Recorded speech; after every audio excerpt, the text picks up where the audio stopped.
हे रिपेअरिंगच्या PO साठी. ठीक आहे. ML रेट 1 N इथं गेला. इथं गेल्यानंतर चेंज डॉक्युमेंट करतो तुम्ही.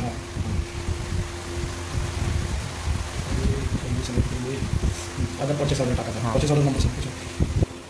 मदत टाकलं बरोबर. आपली कॉपी त्याची कॉपी PO नंबर सांगतो.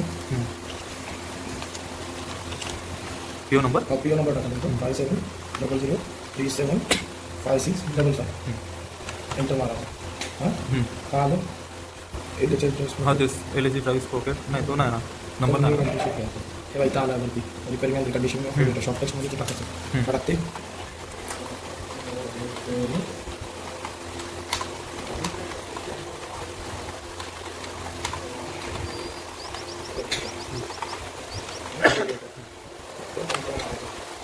पिरियड विचारते किती वेळपर्यंत ते काम चाललं तर टाकून द्यायचं 1 हफ्त्याचा पिरियड. जेव्हापासून PO बनला 1 दिवसाचा 2 दिवसाचा पिरियड 24 ला 25 27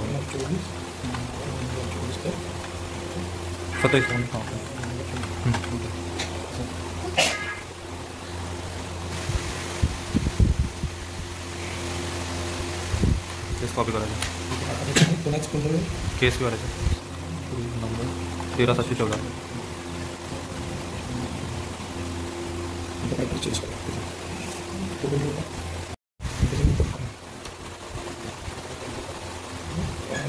पोस्टिंग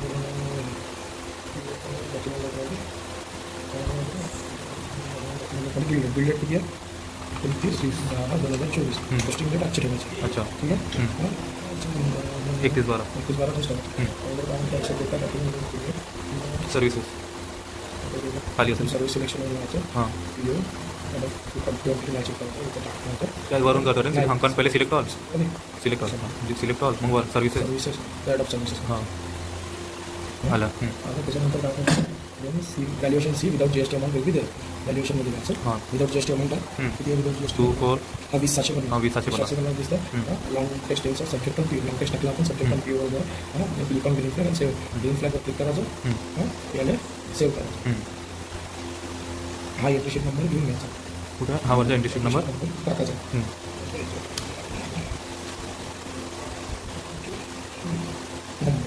काय 0012616331. ठीक आहे.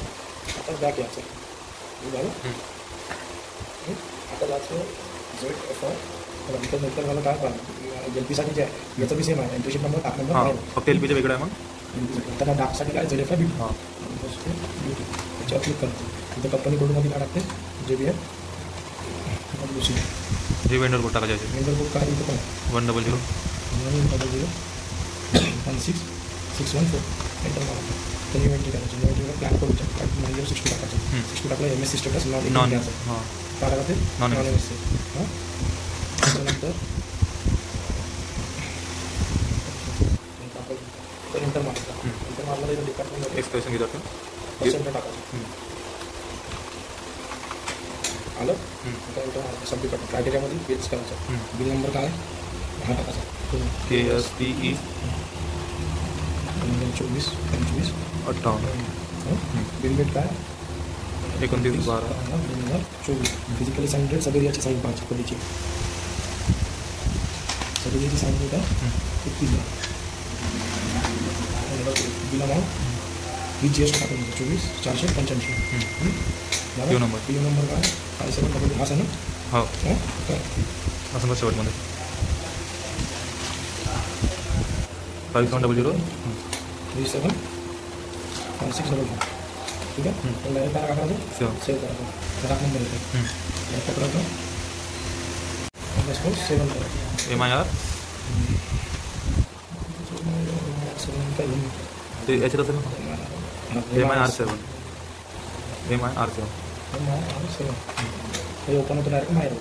नंतर काय इन्व्हॉइस डेट म्हटलं तर बिल डेट काय 29/12/2024.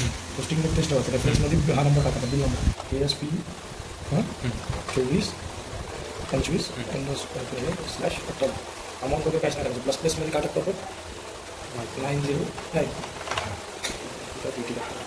Plus BP27 9061. स्लॅश 9061 हां इथं दाखवा नंबर नंबर काय 9241 9241 09602 हां इथं खाली यायचं हां इथं खाली यायचं रिझन फॉर डॉक्युमेंट इथं काय इनपुट सर्व्हिसेस आहे जेमवाली नाही normal input services input services तर सर्व्हिस इंटरशिप नंबर काय नंबर 1001 1001261 331 1 00 6 आले सर्व्हिसेस आता इथं काय करायचं Calculate टॅक्सवर क्लिक करायचं एकदा प्राईस बघून घ्यायची नाही त्यामध्ये बेसलाईन जर सगळ्यांनी आज साईन केले आजपासून एका हफ्त्या नंतरची द्यायची किती तारीख टाकशील इथे 7/1/2025 करशील ठीक आहे सबरेचे साईन मारल्यानंतर इथं बेसिक डेटावर यायचा हे इथं मायनसमध्ये आहे म्हणजे प्लसमध्ये करा 485.00 एंटर एंटर ग्रीन होऊन जाईल आता हे ग्रीन होतं झालं याला काय नाही करायचं सिम्युलेट करायचं बॅक यायचं हां होल्डवर टाकायचं होल्डवर मायरो होल्डवर टाकायचं अच्छा कारण त्याच्यामध्ये काही बिलिंगचं काम राहतं हां तिथं मायरो नंबर म्हणून टाकायचं 22 466279 बरोबर 2024 झालं हां